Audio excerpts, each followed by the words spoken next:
Hi guys, आज की इस क्लास के अंतर्गत देखिए आज हम क्लास 10th विषय विज्ञान अध्याय 1 ठीक है रासायनिक अभिक्रियाएं एवं समीकरण से एक महत्वपूर्ण प्रश्न पढ़ने वाले हैं।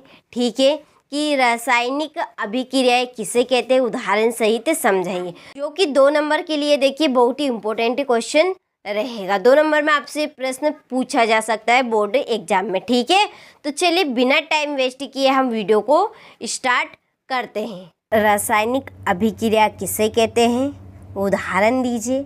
ठीक है, इसके बाद में हम एक इम्पोर्टेंट क्वेश्चन भी पढ़ेंगे। रासायनिक अभिक्रिया समझने के बाद में एक बहुत ही इम्पोर्टेंट क्वेश्चन रहेगा कि निम्नलिखित में कौन सा भौतिक परिवर्तन तथा कौन सा रासायनिक परिवर्तन है। ठीक है, बहुत ही इम्पोर्टेंट क्वेश्चन है। नीचे दिए गए क्वेश्चन में आपको बताना है कि कौन सा भौतिक परिवर्तन है और कौन सा रासायनिक परिवर्तन है, पहचान करनी। ठीक है, तो चलिए बिना टाइम वेस्ट किए वीडियो को हम स्टार्ट करते हैं। पहले हम देखेंगे रासायनिक अभिक्रिया किसे कहते हैं। ठीक है, चलिए यह है आपकी रासायनिक अभिक्रिया। तो रासायनिक अभिक्रिया में क्या होता है, एक नए पदार्थ से, ठीक है, जो नए पदार्थ होते हैं, नए पदार्थ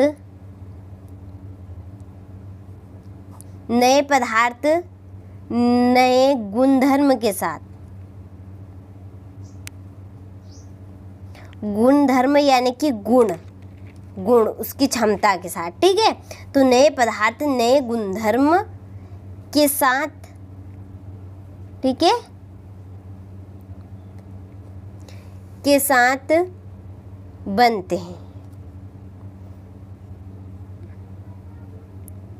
हैं, उसे हम क्या कहते हैं, रासायनिक अभिक्रिया। ठीक है, इसमें क्या रहेगा, नए पदार्थ नए गुणधर्म के साथ बनते हैं, जैसे कि दूध। ठीक है, दूध से दही बनना। ठीक है, अब जो दूध का कार्य वहाँ अलग है और दही का जो कार्य है वहाँ अलग है।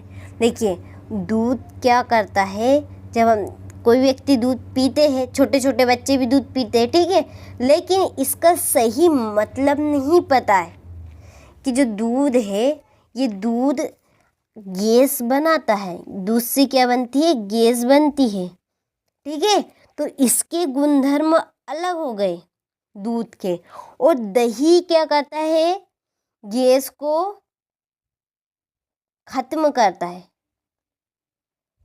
ठीक है, तो इसके गुणधर्म अलग हुए।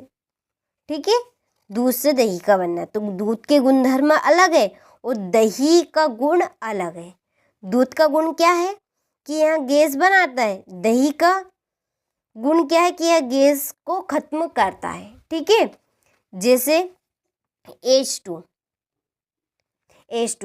ठीक है, H2 गैस ये बहुत ही ज्वलनशील गैस है।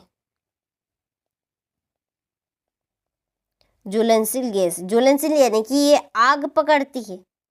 ठीक है, आग पकड़ती है। ठीक है, इसने इससे क्रिया की, ऑक्सीजन के साथ क्रिया की, तो क्या बनेगा, H2O क्या है, जल है।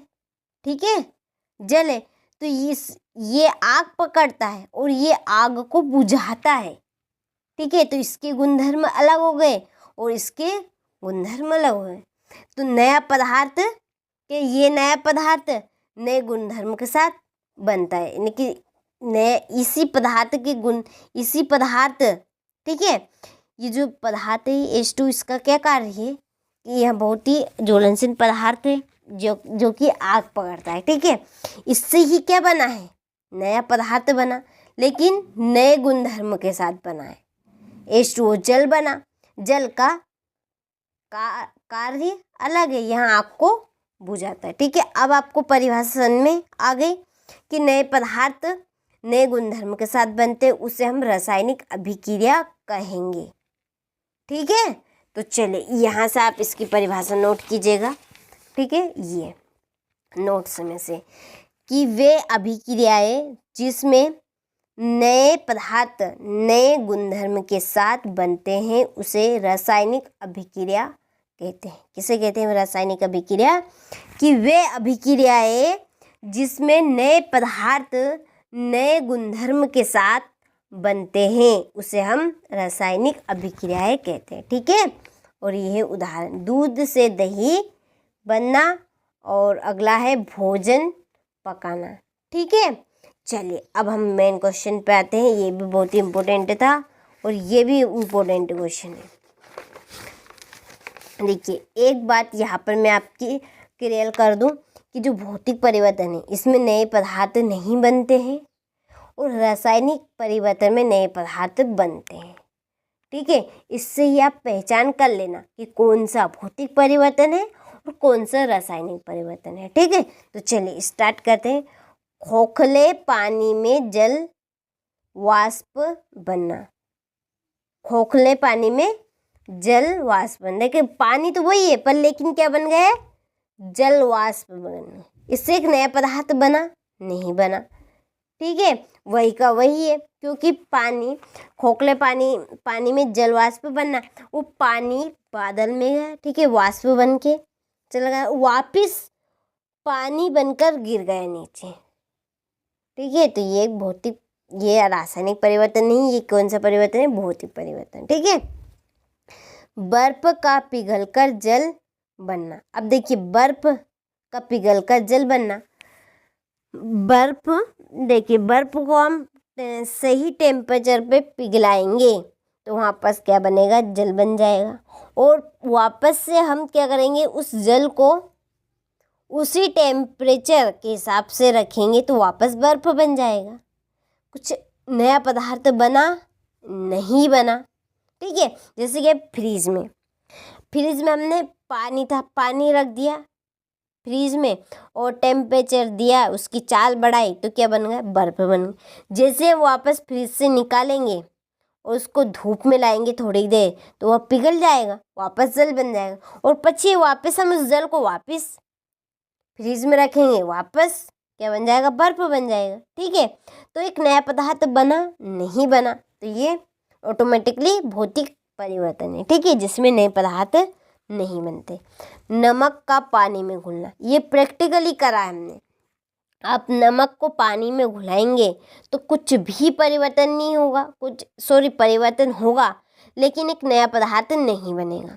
परिवर्तन ऐसा होगा कि नमक पूरी तरह से उसमें घुल जाएगा और अपना जो खारापन है उसमें पानी में छोड़ देगा। ठीक है, लेकिन एक नया पदार्थ नहीं बनेगा। इसे कहते हैं भौतिक परिवर्तन। ठीक है, पेट्रोल का वाष्पीकरण, ये भी एक भौतिक परिवर्तन है। ठीक है, एलपीजी का दहन, ये रासायनिक परिवर्तन है। किसी लोहे की छड़ को रक्त का तृप्त करना। ठीक है, इसके बाद में हमारा 7वां है दूध का दही जमना। दूध से दही का जमना, ये भी एक भौतिक परिवर्तन है, क्योंकि ये जो क्रिया है ये आपकी अभी जो मैंने बताया रासायनिक अभिक्रिया है। क्योंकि दूध से दही का जमना, दूध के नए गुणधर्म बने। ठीक है, दही में तो नए पदार्थ नए गुणधर्म के साथ बनते हैं, उसे हम क्या कहेंगे? रासायनिक अभिक्रिया कहेंगे। ठीक है, इसके बाद में अगला ठोस अमोनियम क्लोराइड का उरुपालन। ठीक है, तो ये तो आपका बहुत ही इम्पोर्टेंट क्वेश्चन। इसमें से एक ये 2 ऑब्जेक्ट के रूप में आपसे 100% पूछे जाते हैं। ठीक है, तो आप इस स्ट्रक्चर को जरूर कंप्लीट करेगा। ठीक है, ये तो आप यहाँ से इस प्रश्न का स्क्रीनशॉट लें। चलिए यहाँ से, ठीक है। चलिए इसके बाद में है हमारा अगला क्वेश्चन, ये रासायनिक अभिक्रिया है। ठीक है, रासायनिक अभिक्रिया और उसका उदाहरण। ठीक है, तो चलिए ये तो आपका अध्याय 1 का रासायनिक अभिक्रिया एवं समीकरण का एक महत्वपूर्ण प्रश्न, आप इसको अच्छे से कंप्लीट करें। चलिए तो मिलते हैं आपसे अगले वीडियो में इसी तरह के महत्वपूर्ण प्रश्न के साथ। जब तक आप इस प्रश्न को अच्छे से कंप्लीट करें।